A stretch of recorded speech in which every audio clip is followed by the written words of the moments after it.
Hola, ¿qué tal, amigos? Bienvenidos a La Cofradía, un podcast de periplos de la historia.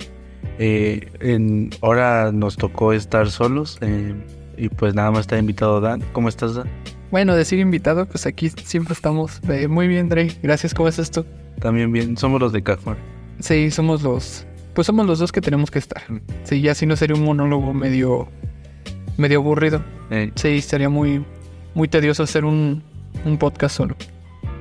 Sí, Y pues el tema de hoy es sobre la importancia de la divulgación en la historia, que ha sido un poquito dejada de lado por varios académicos en años anteriores, pero ya se está retomando con más fuerza, un poquito metido a la de a huevo por CONACYT. Y a algunos como que no les gusta mucho, pero pues ahí está la divulgación. Sí, nosotros considerábamos importante tocar este tema entre muchos de los que teníamos escritos, porque pues habíamos notado a nosotros como estudiantes de historia nos habíamos dado cuenta de que hacía falta mucha divulgación, porque había mucha difusión, que ahorita vamos a entrar un poquito en tema sobre la diferencia entre estos dos conceptos. Y nos habíamos pues puesto un reto de poder hablar sobre la divulgación, sobre lo que se ha estado haciendo, sobre un poquito de las herramientas, los alcances y las formas que tiene y por qué es importante. Sobre todo yo creo que lo vital va a ser darnos cuenta pues la importancia que tiene la divulgación, tanto para la historia como yo creo que para cualquier ciencia. Y pues eso, yo creo que hay que entrarle al tema, empezando un poquito con lo que comentaba de pues estas dos visiones de divulgar y difundir. Y la principal diferencia entre divulgar y difundir es el público al que va destinado. Mientras que la difusión se puede hacer mediante revistas científicas y quien es el público objetivo es otros especialistas o mínimo otros historiadores que hayan estudiado y que estén un poquito familiarizados con los términos que se manejan. La divulgación tiene como fin el que se difunda al público en general. O sea que cualquier persona, ya sea un niño, un adulto mayor, una persona que no estudió historia, pues pueda entender los temas que se tratan sin que este tratamiento de que sea público general sea como determinante de que no, esto no es tan válido como un trabajo de difusión. Sí, yo creo que justamente lo que tú dices radica en la persona a la que va dirigida.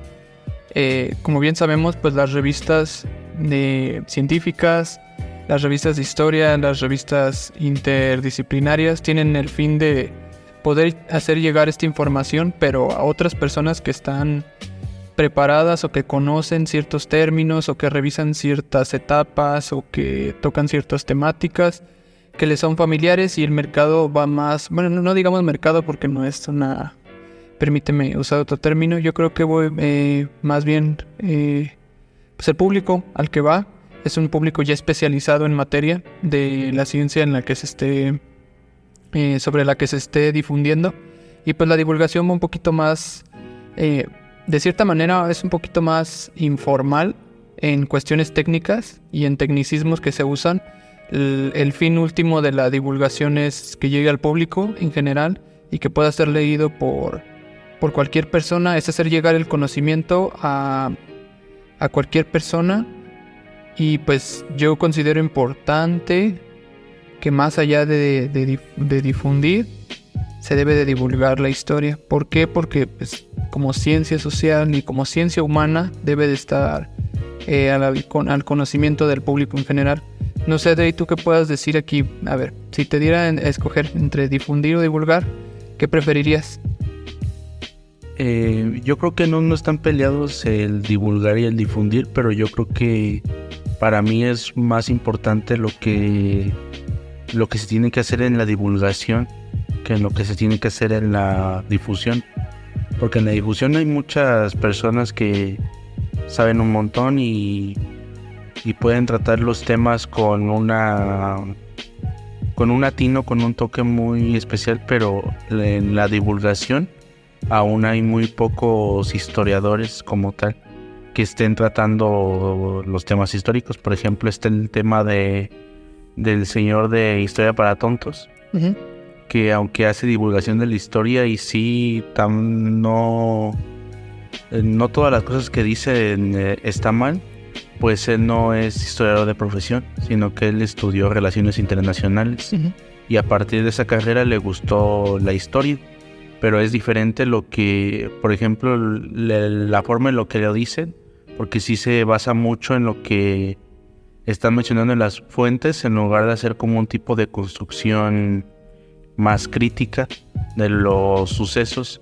Y pues también se entiende porque su objetivo tampoco es atosigar un montón con teoría y de que no, la lucha de clases o cosas así, sino que es un poquito más de comedia y cosas así. Sí, de presentarte la información clara y pues volvemos a lo mismo, presentarte actores, fechas y lo que pasó.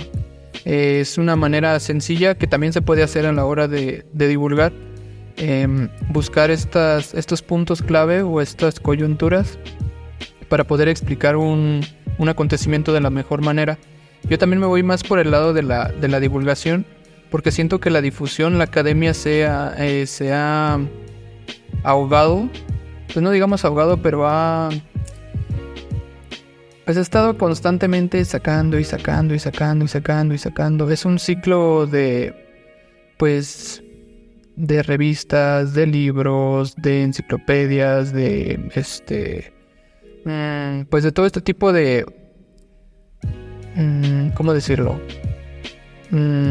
Hiperespecialización. Ajá, sí, como un tipo de hiperespecialización de los temas históricos. Siento que pues es a lo que te enseñan en la carrera. En la carrera te enseñan a ser investigador y que tu fin último sea una investigación con tintes científicos que vaya de cierta manera especializada a un público que conoce tu tema, que pues tengas un rigor más o menos histórico, crítico, argumentativo, que sigas ciertas pautas, que utilices una metodología, que tengas un buen marco teórico, todo ese tipo de cosas que te enseñan a la hora de realizar un proyecto.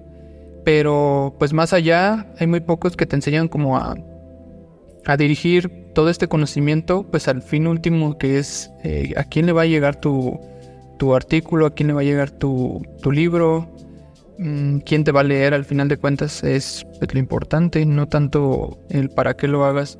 Si bien hay muchos temas históricos sobre los que se puede escribir, hay muy pocos que están dirigidos a todo el público. Es muy difícil que una persona se siente a leer algo que tenga mucha terminología científica o que esté muy especializado, porque pues uno, en primero, te vas a enfrentar a un texto denso, te vas a enfrentar a un texto que tiene muy poco... tiene mucho conocimiento, pero tiene muy poco que entenderle. Va a ser muy difícil de leer, te vas a cansar, te vas a aburrir, lo vas a dejar. En cambio, si se enfocara a hacer una divulgación de la historia, yo creo que iría más encaminado a tratar de que la persona pueda entender los puntos esenciales, justamente como lo dijiste del muchacho de Historia para Tontos, que se enfoca más en tratar de describir más que tratar de argumentar, y por ahí podemos empezar como a diferenciar un poquito sobre lo que hace la academia y sobre lo que pues se debería de hacer en cuestión de divulgación, sobre todo porque pues hay volvemos a lo mismo, hay muy pocos historiadores que toman esto como, además de un trabajo y de algo serio, como un hobby, como algo que les guste y que traten de exteriorizar ese gusto a las demás personas. Aquí nos ha tocado el caso de maestros que sí demuestran muchísimo su pasión por la historia, pero uno los entiende porque también es historiador en formación. Pero si una persona del común lo escucha, a lo mejor usando los tecnicismos que usa en clase, pues se va a enfrentar a un mar de dudas que tal vez le dé miedo pues preguntar. Y que no va a saber cómo seguir la conversación. Uh-huh. O va a sonar como muy ajeno o muy difícil, y cuando a veces nada más son un montón de tecnicismos que complican más la explicación, en lugar de simplificarla. Y pues sí. Sí, esto ya lo habíamos hablado en un podcast pasado, no me acuerdo en cuál, sobre la importancia que tiene dejar los tecnicismos a un lado y pues abogar más por una redacción continua, o sea, tratar de ejemplificar, especificar, no solamente poner el concepto y esperar que las personas ya lo conozcan, sino también brindarles una explicación de cómo surge este concepto o qué es lo que significa para que tengan una referencia, y a la vez de ampliar el vocabulario de la persona que lo está leyendo, tú amplías la explicación de algo y queda mejor entendido el texto.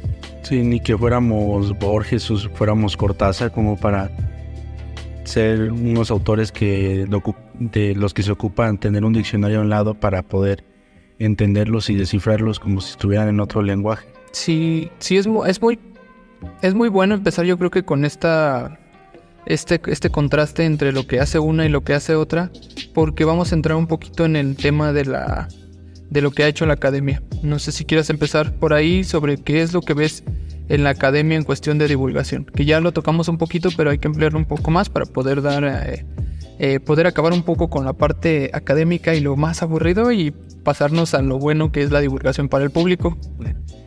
Pues en la academia, a grandes rasgos, se puede como definir dos momentos. El primero es en el que los académicos hasta se estaban aburriendo, creían que era una pérdida de tiempo el andar dando clases, tan solo ese paso de la divulgación que es la enseñanza, y solo se dedicaban a investigar, hasta que una reforma en el CONACYT y los forzó a que ahora sí tuvieran que dar clases. Creo que no era el CONACYT, creo que eran como un cambio en las universidades.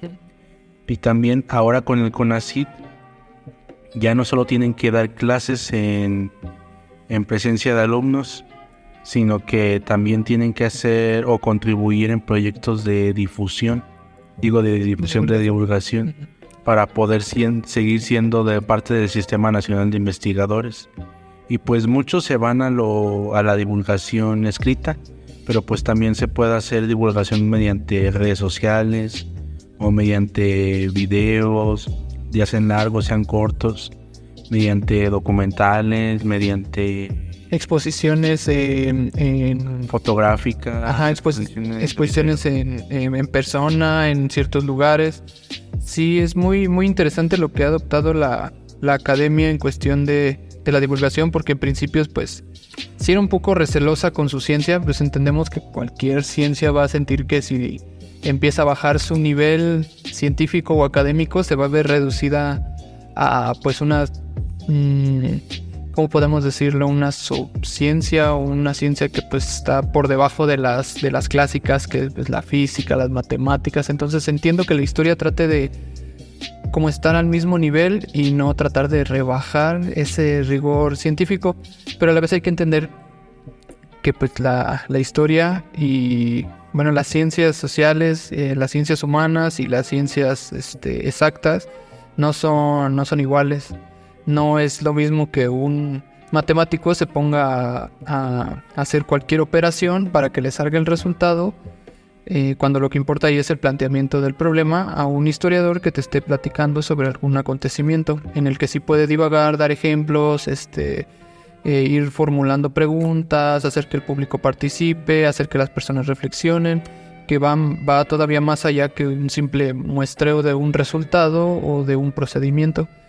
A mí me gusta pensar que la academia debería evolucionar hacia un método en donde se dé la opción, no que sea obligatorio, sino que se dé una opción cuando ya muchos de los historiadores estén pasándose de la difusión a la divulgación. Porque lo vamos a tocar un poquito más adelante, las herramientas que hay en la actualidad dan para que se pueda hacer una divulgación de mejor forma, a lo mejor pensando en hace 30 años, cuando todavía no había estas herramientas de alcance, sobre todo, de que pueda llegar a mayor público. Y me gusta pensar que pues vamos por buen camino, en el sentido de que ya no se tiene que ver a la divulgación como la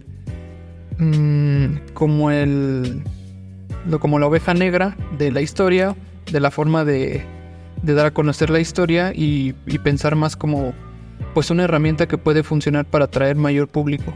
Sí, pero yo creo que esta vista de la divulgación como algo importante o relevante para la historia es algo más reciente, o de los que estudiaron hace muy poco. Por ejemplo, gente de 30 o menos de 40 años aún sí alcanzaron a ver como esa importancia de que las personas conocieran estas cosas, pero pasa algo curioso también dentro del Sistema Nacional de Investigadores, en el que aunque les dicen que tienen que dar clases, les valen más si son de maestría o si son de doctorado que si son de licenciatura. Y eso también se lleva muchos doctores en historia que procuran más mantener su papel dentro del sistema, que pues es válido, que en ofrecer el nivel más básico de la divulgación, que es la enseñanza. Pero pues esos son otros temas y son temas un poquito más delicados dentro del gremio de los historiadores. Sí, y también que va más al lado individual, ¿no? Cada persona pues a final de cuentas decide qué hacer. O sea, cada historiador puede irse por cualquier herramienta. Hay gente a la que a lo mejor la docencia se le hace el fin último de la carrera, o sea, a lo que se quiera dedicar. Tal vez puede ser la investigación, que es la formación que nos dan en la mayoría de las universidades, el enfoque que tienen a ser investigador. Pero también puede ser ocupar cargos públicos en los archivos, en los museos. Al final de cuentas, en algo que tenga que ver con cultura y educación, que pues también son campos laborales importantes para los historiadores y que se dejan mucho de lado por este principio de que hay que ser investigador, debes de estar investigando, debes de dar a conocer tus resultados, y estos resultados deben de ir dirigidos ¿a quiénes? A los mismos historiadores.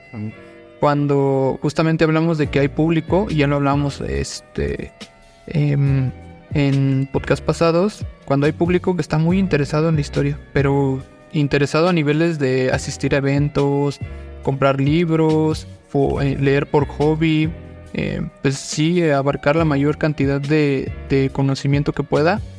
Y pues el público está ahí, más bien es el historiador el que debe de tratar de ver cómo llegar a ese público. De saber moverse dentro de esos intereses que están haciendo, o bueno, que ya estaban ahí. Sí, porque siempre han estado ahí. Pues a cualquiera que le cuenten una historia sobre su comunidad, sobre su familia, le va a parecer sumamente interesante, así sea un historiador el que te la cuente o así sea su familiar. Es igual de importante para la persona, y yo creo que por ahí debe de ir el camino de la divulgación, como volver a las raíces del conocimiento básico, que es que la persona se pueda quedar con algo de lo que tú le platiques, y esa persona plantearse problemas o crear reflexiones para poder seguir esta línea de investigación.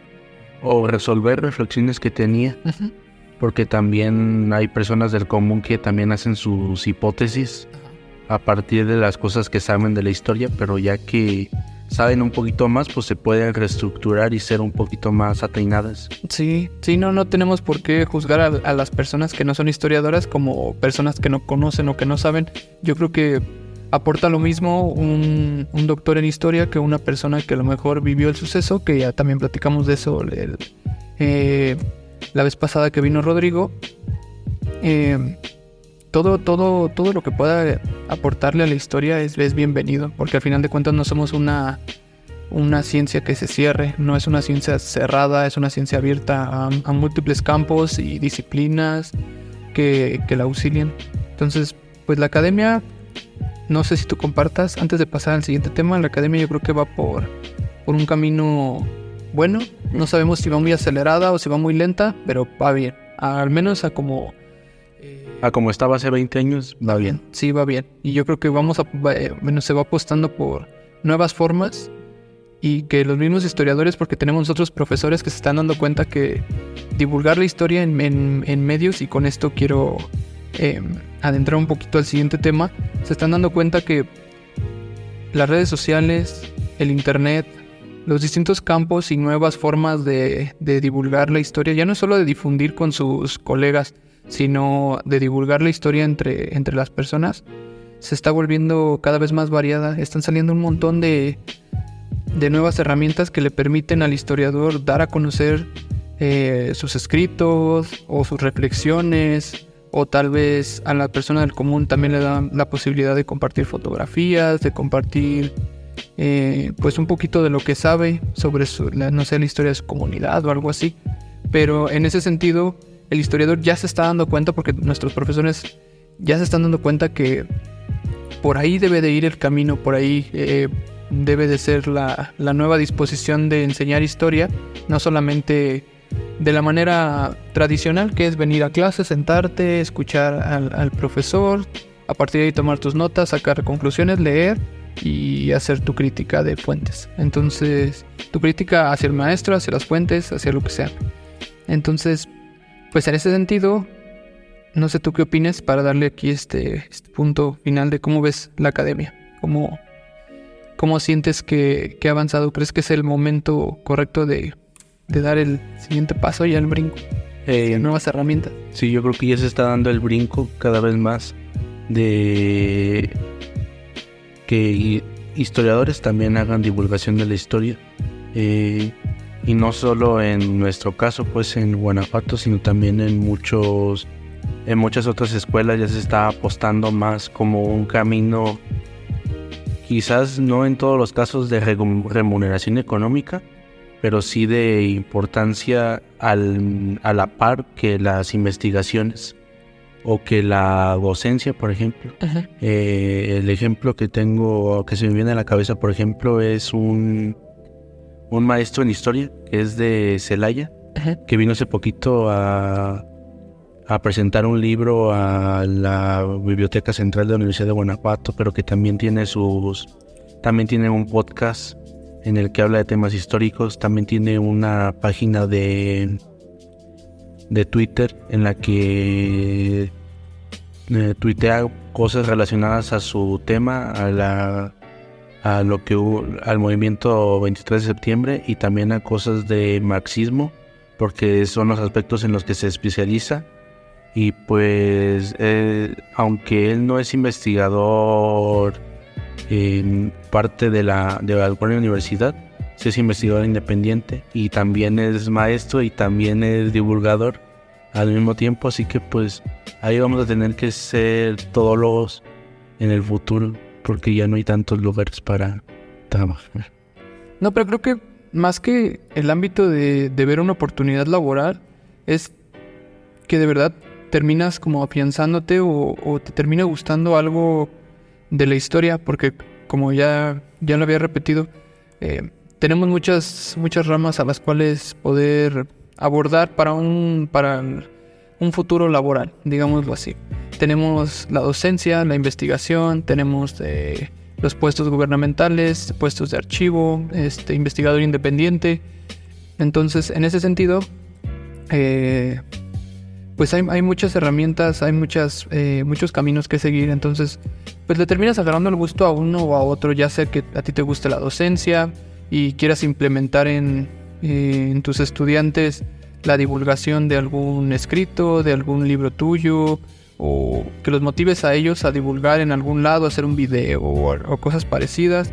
Si te gusta la investigación, justamente esto que hablaba de los profesores que ya se están pasando a medios digitales, y las propias revistas también de difusión están pasándose a la divulgación, en cuestión de que están utilizando las herramientas que usan la misma divulgación para darse a conocer, sobre todo en medios electrónicos como las redes sociales. Si a ti te gusta, no sé, dedicarte al archivo, también tienes que rescatar la importancia del archivo, que también es un tema que tenemos por ahí pendiente para un futuro podcast. Entonces, pues yo creo que para dar el salto al siguiente tema, vamos a aplicar estas herramientas que estamos nombrando, que las vamos a tratar de como esclarecer un poquito más. Entonces, bueno, volvemos a decir que la divulgación se trata de llevar el conocimiento al mayor público posible. Estamos hablando desde el niño que ya aprende que ya tiene cierto grado de aprendizaje o de manera de aprender o de razonar o reflexionar o tener una crítica hacia lo que está leyendo, hasta la persona mayor que en sus capacidades pueda realizar una lectura o puede escuchar un video. Entonces, el fin debe de ser ese, el público, que vaya dirigido a todo tipo de público. Para eso, no solamente existen las maneras tradicionales, que también es bastante importante resaltarlas porque son las primeras que aparecen. Antes de empezar el podcast, Dre me estaba mencionando algunas y pues yo creo que sería importante que empecemos por ahí. A mediados del siglo XX aparecieron dos personajes. Uno es Luis González Obregón, que escribió Las calles de México, un libro en el que cuenta leyendas de la Ciudad de México, y otro que se llama Época Colonial, que es quizás su libro más interesante, que trata sobre el México viejo, noticias del virreinato, tradiciones, leyendas y costumbres, en el que a partir de una labor que ahorita catalogaremos más como cronista, recopila varias aportaciones o datos interesantes del México de la época de la colonia, y también de los actores no tan reconocidos o no políticos. También la gente normal, la gente que vendía en los mercados, la gente que recogía, la gente que venía del campo a la ciudad para vender sus cosas, etc. Y también está Artemio del Valle Arizpe, que escribió un libro sobre la Güera Rodríguez, que sigue siendo como la base en la que se sustentan todas las cosas que se dicen sobre esta mujer que estuvo en la independencia. Creo que sí. Y que solventó según varios gastos de la guerra. Y también tiene otro libro que es Cuentos del México Antiguo, que más o menos va a lo mismo que trata Luis González Obregón. De hecho sí se basan un poquito del Valle Arizpe en González Obregón, o viceversa, no me acuerdo. Pero estos son como los primeros aportes que hubo de historiadores para la divulgación. Sí, porque una de las maneras de llegar al público es entregarles la historia en una manera que les sea apetitosa, que les guste, que les llame la atención. Entonces el primer recurso, y que es uno de los que queremos hablar, es los cuentos. Los cuentos, justamente ya mencionaste los de Luis González Obregón, los de Artemio del Valle Arizpe, que también van por la misma línea, tratar en cuentos, tratar de retratar a una población. Si bien no vamos a hablar de políticos, no vamos a hablar de personajes importantes, vamos a tratar a la gente del común. Es importante para la historia, ¿por qué? Porque te muestra sobre el día a día de lo que se vivía, de lo que se hacía, de quiénes generalmente eran estas personas del común, los agricultores, los comerciantes,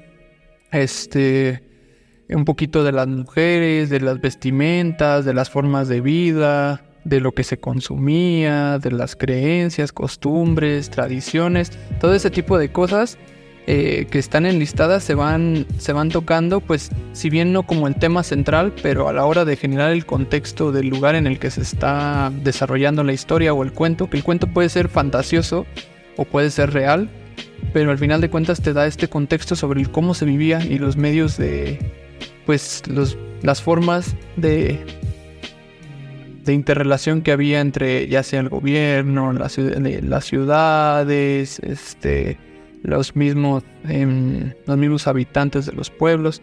Entonces retrata muy bien pues una vida a la que ya no podemos acceder.